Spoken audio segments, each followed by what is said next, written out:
This is Real Talk, the Customer Insights Show with Jenn Vogel, a top-rated live stream and podcast in the market research and insights industry. We stream live on LinkedIn, Twitter, and YouTube, and you can listen on all major podcast channels. Join Jenn and her guests for a weekly discussion around topics that will help you understand your customers better. Real Talk is presented to you by Vox Pop Me, the leader in video research and ranked number 1 in qualitative research by Grit 2 years running. Here's today's conversation. Hello, insights professionals, marketers, and everyone who wants to understand their customers better. I'm Jenn Vogel, and today I want to talk about the empathy shortage. Why does this even exist as a problem, and what can we do about it? So to discuss this topic, today I'm joined by Rob Volpe, whose new book, tell me more about that, Solving the Empathy Crisis, One Conversation at a Time, is out later this month and available for pre-order now. So before we get to Rob, let's see what it was like seeing his printed book for the first time. Oh my gosh. Wow. Here it is.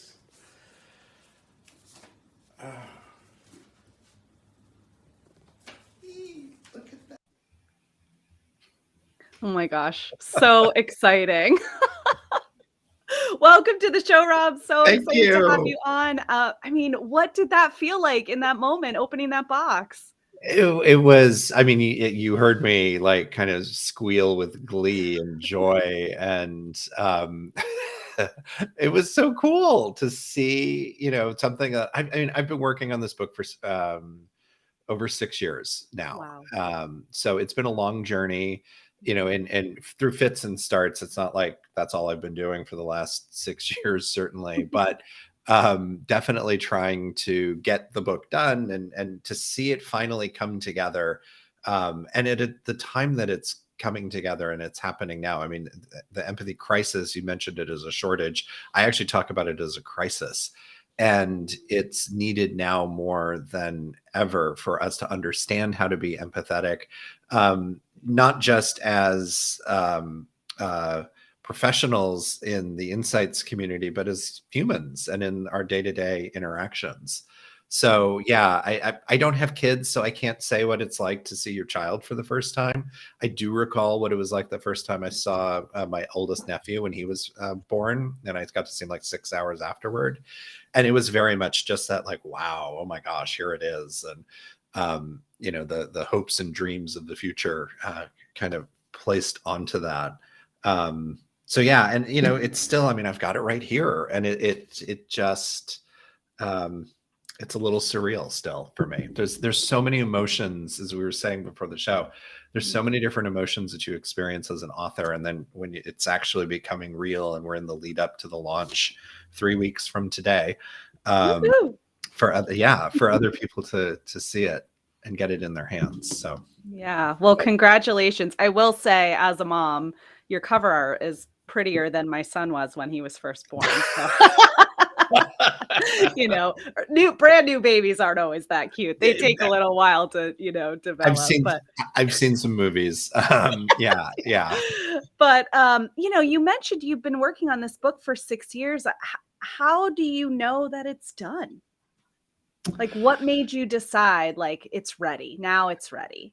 Yeah. Unlike the SAT, there isn't somebody saying, okay, pencils down. Right. But, we did, as I started working with the publisher last year, and one of the first things we did was to look at the manuscript and really work on the manuscript. There were things when I approached them. The book is filled with stories. It's filled with my own experiences and my own challenges with having empathy with respondents that I would meet in-home ethnographies and all the work that we do at Ignite 360. And how did I overcome those things? And I realized as those helped me identify the 5 steps to empathy, I could use those stories to help other people understand how to overcome similar situations or how to dismantle their judgment, which is the first step. And so I have a lot of stories. I've talked to thousands of people. I've been in a lot of homes around the US and around the world. And so it's choosing kind of the best stories and figuring out what the message was going to be, how it all fit together. That took a lot of work. We did get to a point last summer, there was a question of like, well, if we cut one more chapter, then it'll get it to, the book's 320 pages and maybe we can hit just under 300. And we really were going back and forth of whether to leave the chapter in or take it out. And ultimately, and my publisher is the one who kind of gave me permission to leave it in. She was like, no, the book is at its natural length. Like you're going to lose something by taking that chapter out. And her perspective, which I think was very wise, is like every book has its own natural, organic kind of length.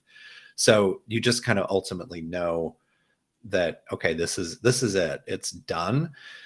And then you get into the editing, like the actual proofreading and copy editing.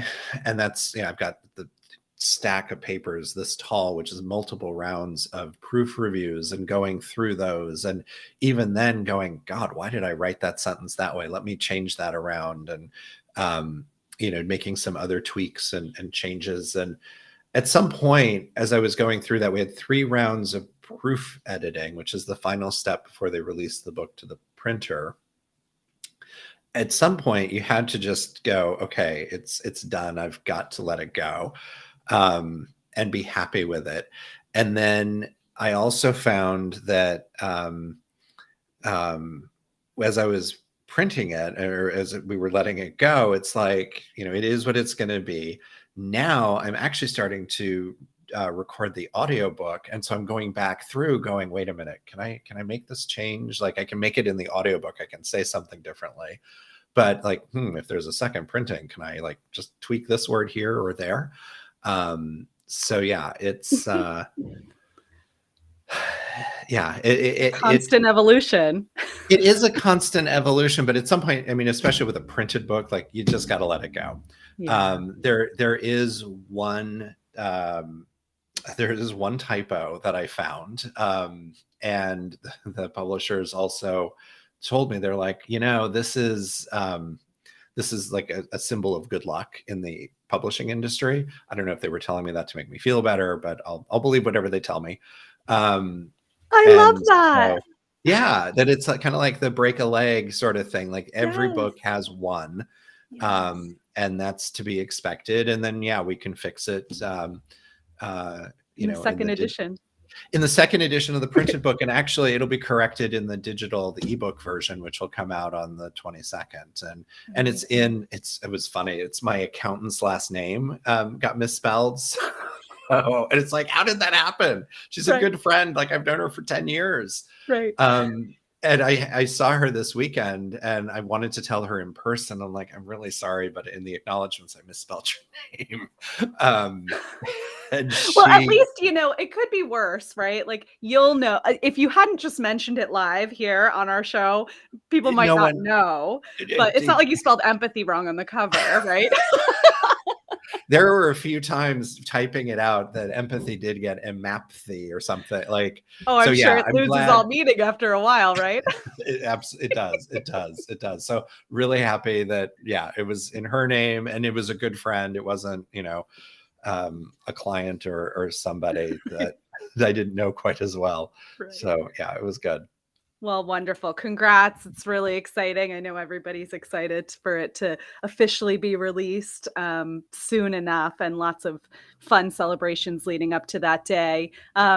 Maybe we can, we're going to get back into the book for sure, but maybe we'll take a step back. And could you tell us a bit more about yourself and your experience in the insights industry and some of the stuff you touched on and what drove you to write about empathy? Sure, of course. So I've been, my broader career, I've been in marketing services since the mid 90s. Graduated from Syracuse, Newhouse School, wanted to work in Hollywood. I went out, did Hollywood for a few years, was in business affairs, intellectually stimulating, but wasn't really passionate. But what I found I was passionate about was the idea of how do you influence human behavior? How do you get people to buy your product, do something differently. And, was watching a lot of movie trailers and trying to understand the stories they were trying to tell in that, 1 minute digestion of here's this big, massive feature film. So I thought, oh, okay, marketing is what I want to do. And I jumped into and got into PR was the first stop for me. And then that moved into promotional marketing and partnership marketing and a lot of different other places as I was continuing to learn. And one of the constants in that was a passion for having those interactions with the consumer. I remember in the mid-late 90s, I was working on the launch of Starbucks ice cream and got to go do sampling events all around the country. We'd go to big festivals, Union Street Jazz Festival here or Fillmore Street Jazz Festival here in San Francisco. And, you're handing out thousands of samples of ice cream, but I got to hear back from consumers how their reaction to the ice cream and any feelings they had about the brand.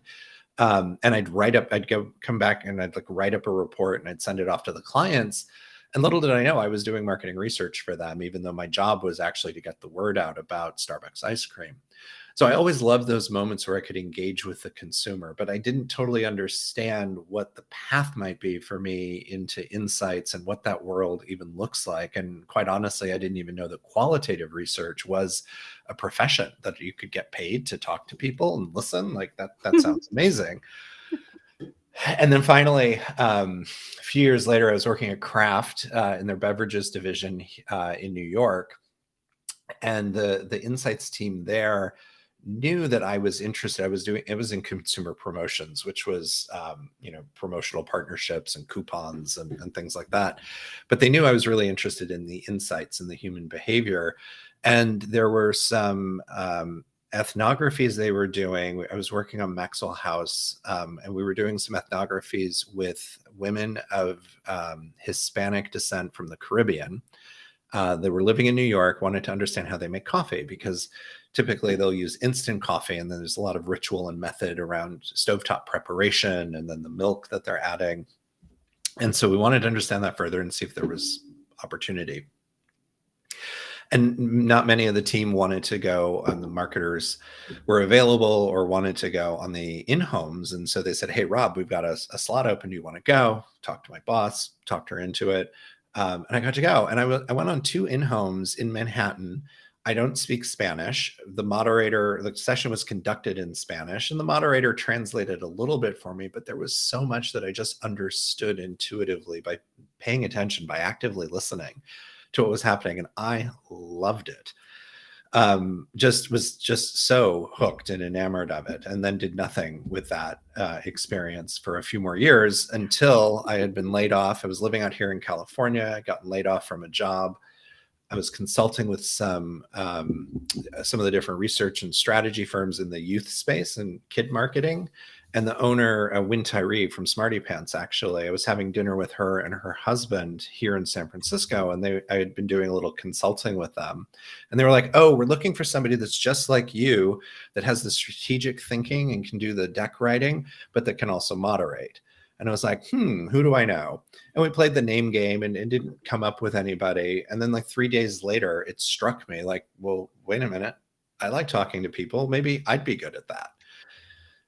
And so reached back out to her, and she was like, oh, okay. I hadn't really thought about you for that, but yeah, that might work. And a friend said, oh my God, you've got to go to Riva, get trained. And this friend had her own research practice. She's like, I'll let you know. Let me know when you do that, and I'll see if I can bring you in on any projects. 2 months later, I found myself going to Riva training, which was totally life-changing. A month after that, I was standing in the frozen vegetable aisle of a Walmart in Allentown, Pennsylvania, waiting patiently to see if shoppers would notice and interact with a new test product for Green Giant. And that's what the research project was. And that's how I got started in the industry. That was back in early 2007. I was totally hooked. I loved it. And I worked with my friend for about 4 years. And then I went out and started Ignite 360 back in January of 2011. And we now do insights and strategy for a wide range of multinational clients and smaller businesses as well. Specialize in empathy and connecting empathetically with our clients and their consumers. and really inspiring our clients through storytelling, and using all the different tools to tell stories that are going to inspire the marketers or whomever the end client stakeholders are to take action based on what they're hearing from the consumers. I always love hearing the stories of how insights professionals got into the industry, because it's never like it's never that people that like majored in market research in college and then started their market research job. Everybody comes in sideways. And I really love your story about being at an in-home research setting, literally not knowing what people are saying and still understanding what Yeah. people are saying. Well, and That's really powerful. it is, and there's so much to learn from body language and the nonverbal cues, the things that you see in the environment, the way the Mhm. rooms are decorated and set up. And that's what I was really tapping into.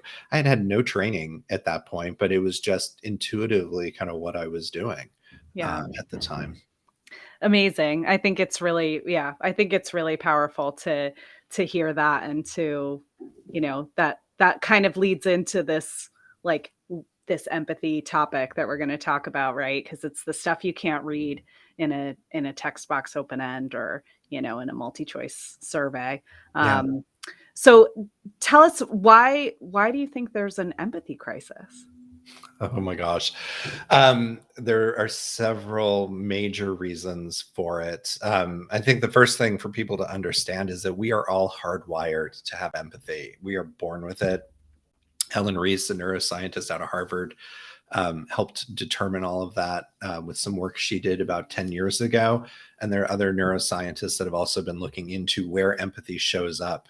What's also important for people to understand is that there's actually two different types of empathy. There's emotional empathy, which is feeling the feelings of somebody else. And then there's cognitive empathy. And cognitive empathy is when you see the perspective of somebody else. Emotional empathy, and I'll get into the causes of the empathy crisis in a moment, but emotional empathy, the way I think about it and talk about it, it's what you use with your tribe. The people that are closest to you, think about if you go back to us living in caves hundreds of thousands of years ago, it's the people that were living in your cave effectively. And then cognitive empathy, and you're feeling what those people are feeling because you have the same rituals and beliefs and behaviors, and there's so much that you have in common. And then you've got somebody from the cave down the road that comes over, and you've got to figure out, like, who are they? What are they all about? They are other, and they have different rituals and beliefs and customs. And so cognitive empathy is the stepping into the shoes of that other to try to see the world from their point of view. So what's happened, it's empathy is something that we're born with. We have to be trained, though. It's like a muscle. And if you're not doing the work to train the muscle and make the muscle strong, what happens? The muscle's atrophied, it's flabby, it's flat. And it's weak. You're not able to do the heavy lifting that empathy requires. So if you go back in time, back into like the 90s, empathy, again, it's something you were born with. So kids are given opportunities to practice their empathy skills. But it was back in the late 80s, early 90s when kids were suddenly asked to, they started becoming overscheduled effectively. There were a lot of different activities that kids were suddenly participating in. I'm a child of the 70s and the 80s. We were like kind of sent home, latchkey kid, you go home and entertain yourself. But kids starting in the 90s started to have all these different activities. And some of that was motivated by having two parents in the workforce and using all the resources that were available to keep the kids busy until the parents could get home and take over the caregiving. Additionally, there was more pressure that was started for kids to have a better opportunity, chance to get into a better college, and therefore they needed their own resume. And so what all of that was doing was taking away the downtime that kids had to just be bored. Because when you're bored, what you do is you naturally start to do activities that are more like role playing, whether you're playing with dolls or action figures, or you're going out into the backyard and maybe you're playing cops and robbers, or you're role playing Wonder Woman or Iron Man. All of those are empathy building opportunities, because you aren't playing Wonder Woman like you are Wonder Woman. You are playing Wonder Woman like you actually are in Wonder Woman's boots, and you are her. You are taking on and embodying that character.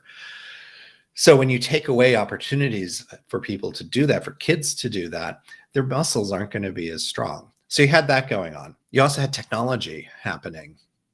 And it's not just, I'll get to smartphones and social media, but if you think about in the 90s and the 2000s, video games, lots of, the internet, a lot of one-way interaction with devices started happening. So, used to be back in the day, you could play a video game, you'd have your best friend sitting with you on the sofa.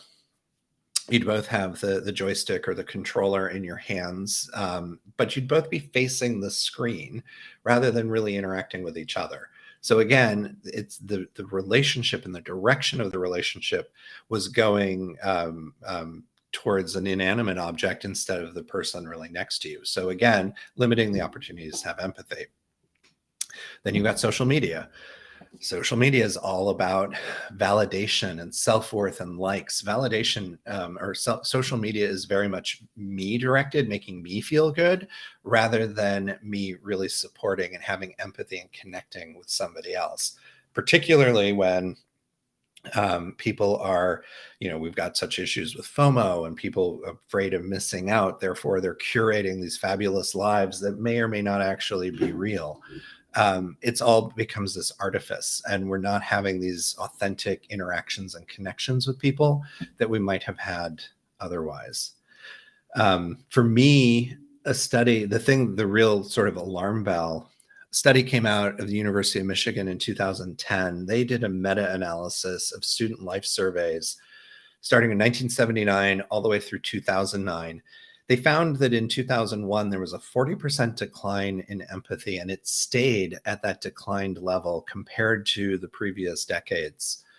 It never got better. And I had heard that the authors, I've never seen the data, but I'd heard the authors had refreshed the study about 5 years ago, and there still hadn't been any change so over the past 10 years. That story made CNN, and I happened to catch it probably in an airport somewhere, and it was alarming. I was like, oh my God, if people don't have empathy with each other, that means that they're not communicating as well as they could. They're not able to collaborate. They're not being challenged with their critical thinking, their decision-making, their ability to be persuasive, their ability to reach forgiveness, their ability to have compassion. That's so integral to all the things that we need as a functioning society. And those things are now in decline. So that's a huge issue. We've got to do something about it. And I'm like standing there looking around the airport, and like the guys over there are having a beer at the bar, and the other people are over there racing for their flight. And felt like I was the only person that saw what was happening, and knew that I needed to do something about it. And then started Ignite 360 a year later. And for us, empathy is just, it's part of who I am. It's my superpower. And so that became part of the DNA of the organization. And if you're doing qualitative research, like, come on, like that is all about empathy. It's about understanding the perspective of somebody else, their perceptions, their opinions, their beliefs, their attitudes. So of course you're going to have empathy, and you need to be able to then bridge that empathy so that you can connect your clients, the marketers, the insights professionals, the finance teams, the R&D teams with the actual consumer. And so we were doing that intuitively, and then we started to put more structure around it, because we were hearing from our clients and seeing it ourselves that people needed help. They needed help to build empathy. They needed help having opportunities to engage in an empathetic fashion. And out of that, then, and looking at the other data that was out there, Helen Reese's study had come out. There were a lot of other pieces of thought around empathy, and reflecting on myself and how I experienced those thousands of in-homes and interactions with people. Like, what do I do and what gets in my way? And that's where the 5 steps came into play. And we started to coach that through empathy training programs, as well as just on our projects. Like at every pre-field briefing, we talk about the 5 steps, and it makes a difference. I remember having a brand manager come out of an in-home with me, and we didn't do a full empathy camp training, but we did take 10 or 15 minutes to talk through the 5 steps, explain what they were. And the first step is dismantle your judgment. And he came out of the in-home and he said, wow, I was really having difficulty when the respondent was talking about how they had picked up the pizza at Wawa to take home to their family for dinner, and had picked up a second pizza that they ate in the car on the way home. I had a lot of judgment. I was really having difficulty hearing what he was saying. And then I remembered and realized, because we had talked about it, that I was being judgmental and that I needed to dismantle my judgment. And then he went on and told me that because I was able to do that, I heard everything that he had to say and I got insights out of that. And that's the importance of it. There's so much when you're working with your consumer is often not you. I would say 99% of the time, the consumer does not mirror the people that work at the company that's making the product that the consumer is buying. They become other. They become the people from the cave down the road. Therefore, you have to use cognitive empathy in order to get to them and to understand them and who they are, and dismantle your own judgment. Ask good questions, actively listen, pay attention to those nonverbal cues, then integrate it into your understanding, and finally use solution imagination. Oh my gosh. Okay.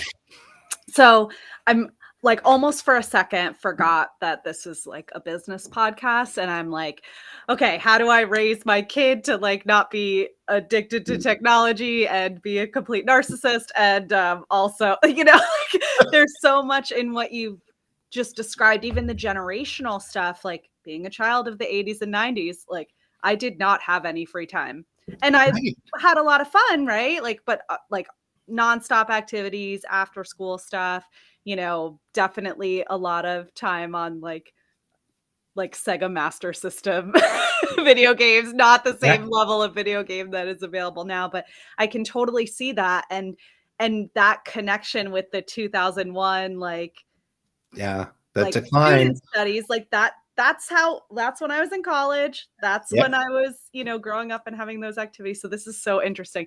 I'm totally outing myself. Apparently I have no empathy, but now no, it's not that you have no empathy. It's I have a flabby empathy muscle. Let's hold it all up, everybody. There it is.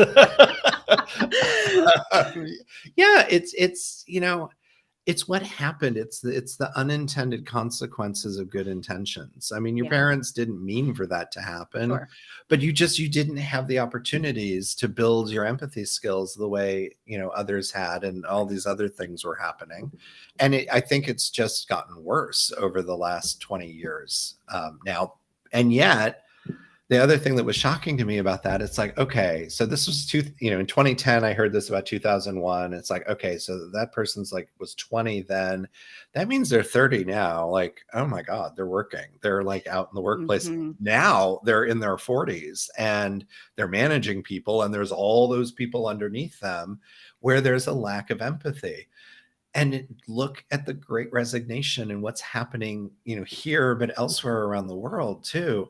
One of the leading reasons why people are leaving is that there wasn't a feeling of empathy coming from their leadership. And that's driving people to reassess what they do and what they want out of their lives. And now you've got leaders, trying to figure out, I've got to get me some empathy. I got to figure out how to do this and how to be an empathetic leader. And Jenn, exactly what you're saying about like teaching your kids, this is a professional conversation, but it's about teaching your kids. Yeah. Empathy is relevant for everybody, and you use it in all aspects of your life. And that's why when I set out to write the book, it's like, I don't want to just write a business book. I want to write a book that people can use at any point in their life, professionally or personally, in all contexts, because you use those skills interchangeably and in all of those places. Yeah, you're right. And, people grow into these business roles, right? And so, I mean, what do you see as like the biggest business impact of the empathy crisis right now? Great question. The impact that the empathy crisis has had, multiple folds. Let's just look internally at organizations. as I was saying earlier, without empathy, it's harder for you to collaborate with others. It's harder for you to be a good team member. Empathy goes into ideation. If you're trying to figure out what to do to create a new product or service for somebody, you need empathy in order to understand, like, where are they coming from? When we talk about the need that a consumer has that we're trying to meet, or a job to be done, or whichever framework you might use, empathy, like, you have to use empathy to understand, like, what that need is, and what it might be like to have that need, and therefore create a solution for it. So empathy is so critical in teamwork, in the ideation work that organizations will do. Good luck trying to create an advertising campaign if you don't have empathy and understand, the person you're trying to advertise to, the behavior you're trying to influence.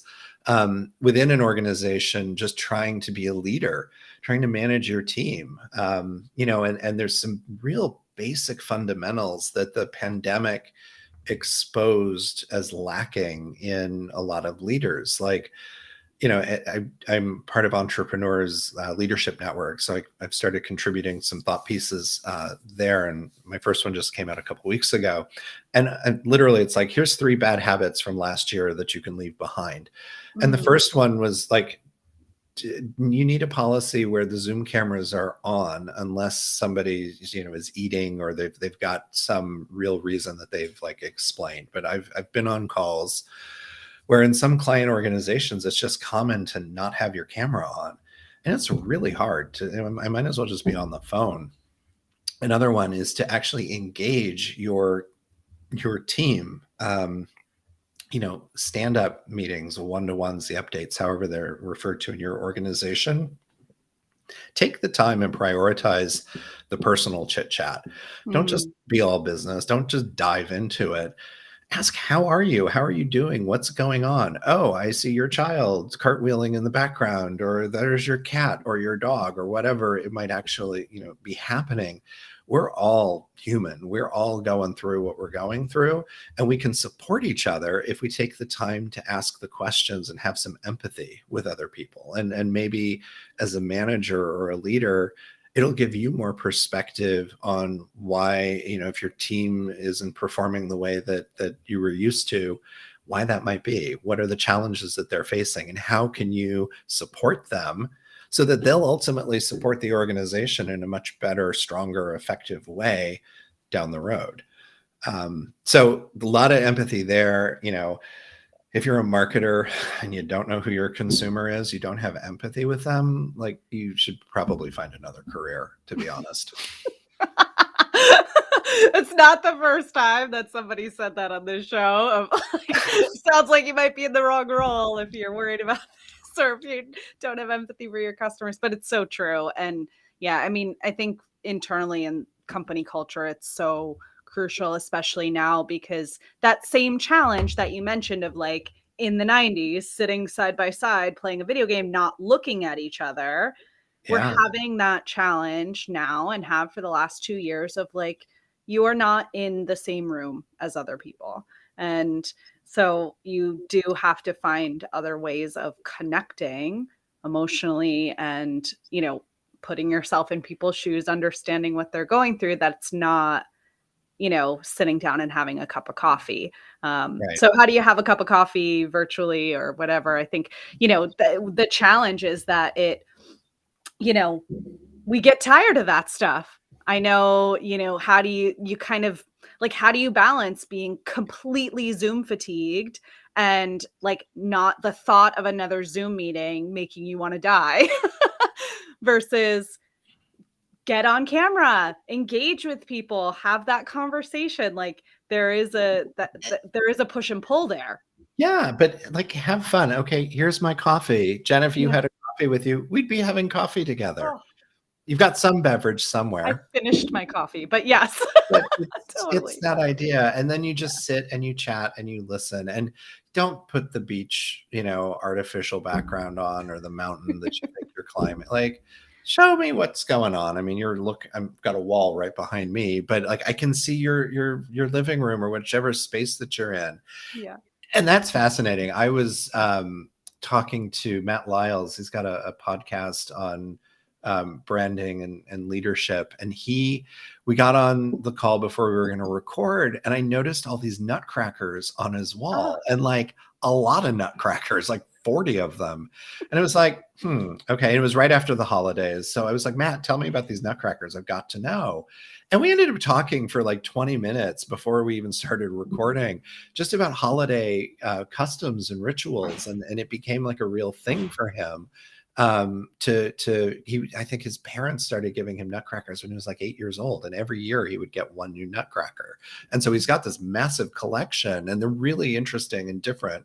And now he's actually extended that on to one of his kids and started doing the same for one of his kids. And that's because I was just paying attention to what I saw on the monitor and what I could see in the room from the camera. And we picked it up there. I talked about holiday traditions in my family.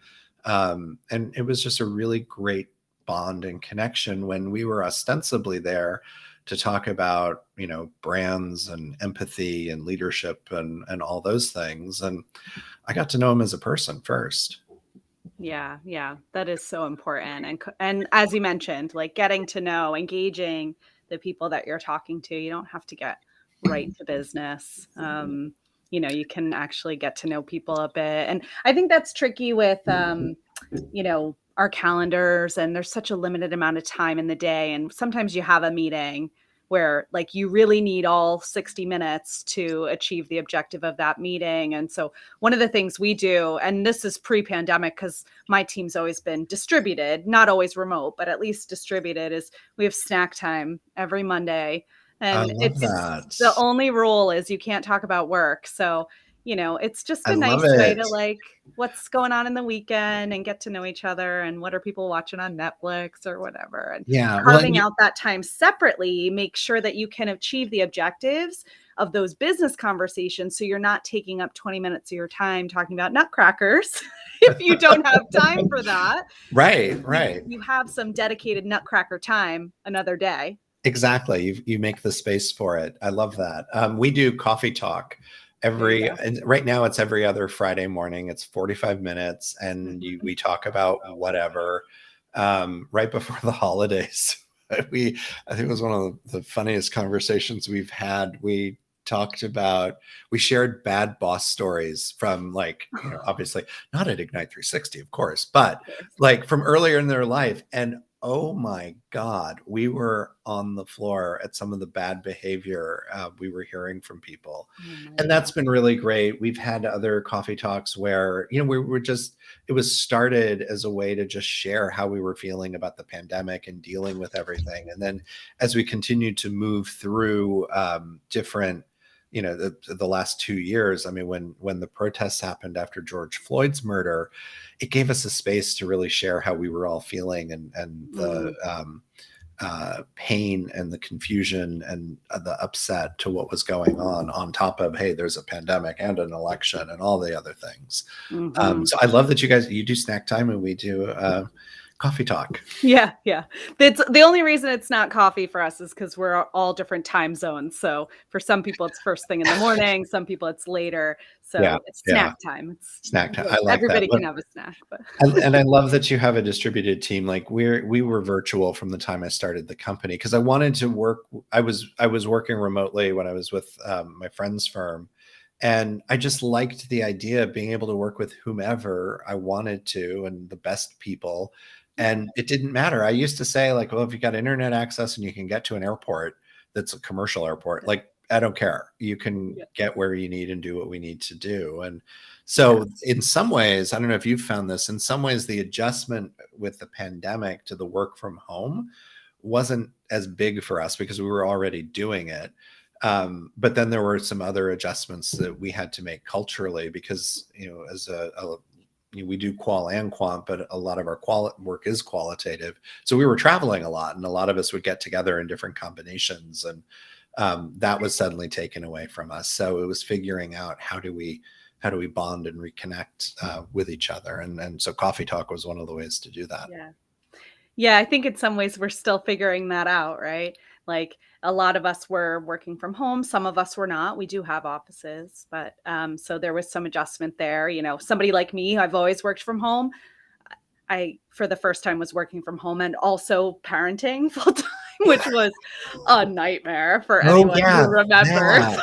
that. But we survived somehow. You know, everybody had huge adjustments to go through, but that empathy piece, and two, I think, like, you know, and I want to get into my next question, was going to be like, you know, what role does talking to customers or consumers actually have in helping to solve this empathy crisis? But, you know, really it felt like for the first time in a while, we as an industry and our customers and the businesses that we're working with, we're talking about, oh my gosh, we need to figure out not like which flavor of, you know, our product consumers prefer, but like, are they okay? Like, how are you feeling? Are you doing all right? You know, it just felt like, you know, there was this surge in, oh my gosh, we actually, you know, need to prioritize empathizing with the people that we serve.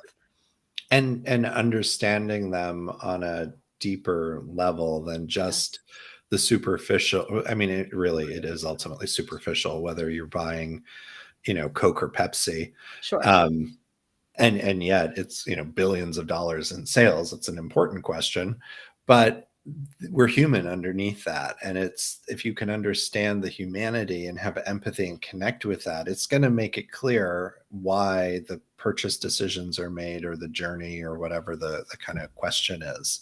And that's why it's so important, I think, to utilize the tools, to have empathy and to get empathy with your consumers, and not, I was just talking with a client yesterday. We were emailing about doing some empathy building and how to bring things to life. And one of the things we were talking about was the importance of the story. And, you know, oftentimes what I see happening is people will take the answer to the business question and they will put that clip into the video, for example. And it's like, yeah, you need that, but you really need to know who the person is as a person, or who that consumer segment is, or what the humanity behind it, because it makes the answer to the business question so much more impactful and relevant, and you connect to it on a totally different way.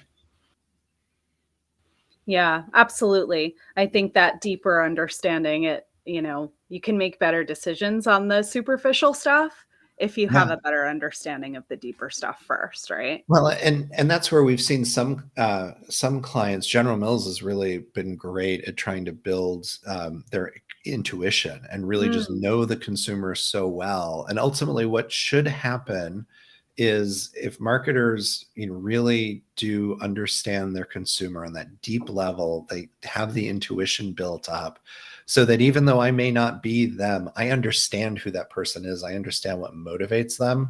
You'll start to be able to anticipate how they're going to respond, what they're going to like.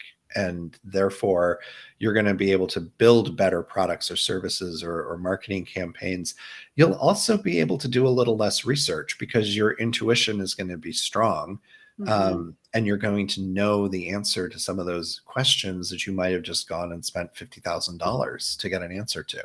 And that sort of thing adds up over time. So, you know, people ask, like, what's the ROI on empathy? And it's like, well, you got to look in so many different ways, but a very direct way is, if you really take the time to know your consumer, you'll be able to save in the long run. Yeah, I love that. So before we wrap up, you touched on the 5 steps to empathy briefly. Could you give, sorry, I'm like, it's afternoon sun is reflecting. I can't get away from it. And literally my dog is like sitting on my feet, so I can't even move. So I don't know how I look. You look, but I'd love for you to you look relaxed. You're kind of like, you know, I'm lounging. Yes, in control post. Well, good. I'm glad that's what it's appearing like on the outside. Could you just walk us through those 5 steps of empathy one more time, and, you know, how to leverage those in customer conversations to help for businesses to help solve that empathy crisis? Sure.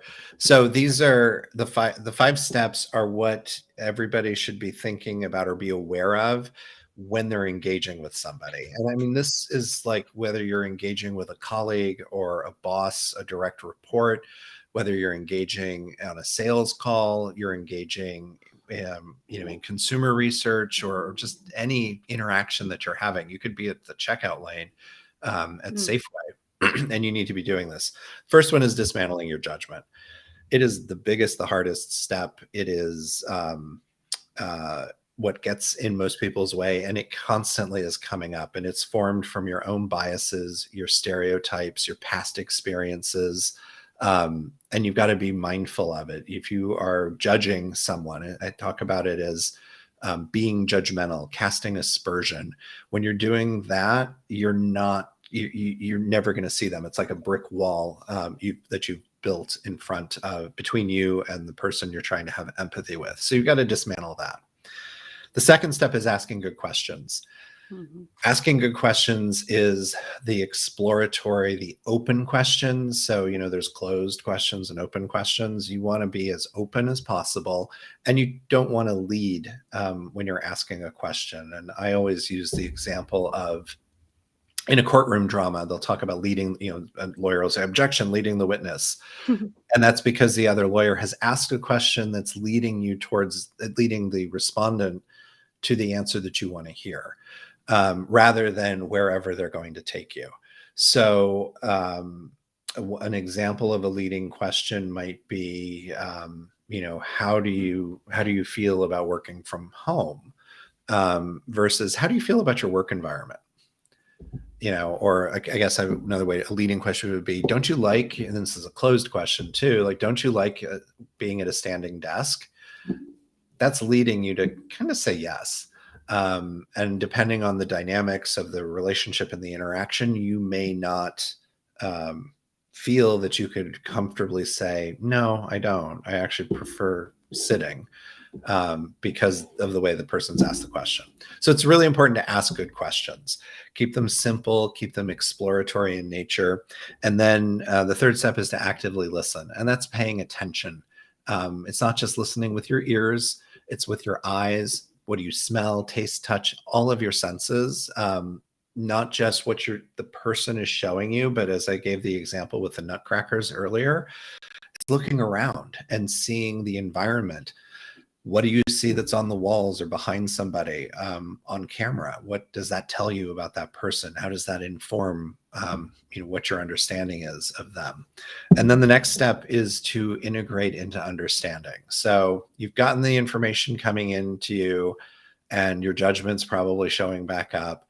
And you just need to make room in your head that, yeah, I love chocolate ice cream, but somebody else might like vanilla, and that's okay. That's a worthy point of view, and they're allowed to have that. I just need to then pay attention to that and listen to it. So you're making room in your head for this other perspective and taking it in. One of the challenges people have with empathy is they think that they have to give up their own point of view, their own belief system, their own values because they're taking on somebody else's. And that's not the case. You can still be you. It's just making room to acknowledge that, hey, there are other ways of looking at things. Some people like vanilla ice cream. I think they're wrong. I think chocolate is the best, but there are other people that like vanilla, and that's okay. Let's understand what it is about vanilla, so that I can then make a better product for them. The final step, the fifth step, is use solution imagination. So this is when you're actually then stepping into the shoes of somebody else, when you're in the moment, and then you're able to actually further the conversation, because you're imagining in that moment what it might be like to be them, how they might be reacting to something, so that you can then ask the next question. And that's using empathy in action in the moment. Thank you so much for walking us through that again. I agree. People who like vanilla are wrong, for sure. But I think we could make some room for that point of view. We'll do a poll from our listeners after the show. Yeah, I love that. I'm curious to hear chocolate, vanilla, or strawberry, everybody. There you go. That's the question of the day. Well, thank you so much for joining us today and for sharing a bit of a preview of some of the stuff that you've written about in your book. I understand there is a party tonight, a virtual There event. is a reading, my very first public reading. It's all on Zoom. But yeah, public reading this evening. It's also an ordering party. So if people have not ordered the book, we're going to ask everybody to order on Amazon all around the same time, because that will help pop the book into the bestseller list, which There you would go. really get the word out. I love it. Well, we'll put a link to the event in the show notes. So anybody who's not already signed up, make sure you don't miss it tonight. Thank you again. This was awesome. I really appreciate you coming on. Thank you, Jen. This has really been great. Really appreciate it. Thank you. Absolutely. Thanks everyone for listening in. We're going to be back for another episode next week when I am joined by Joe Mutton of Avon. We'll see you then.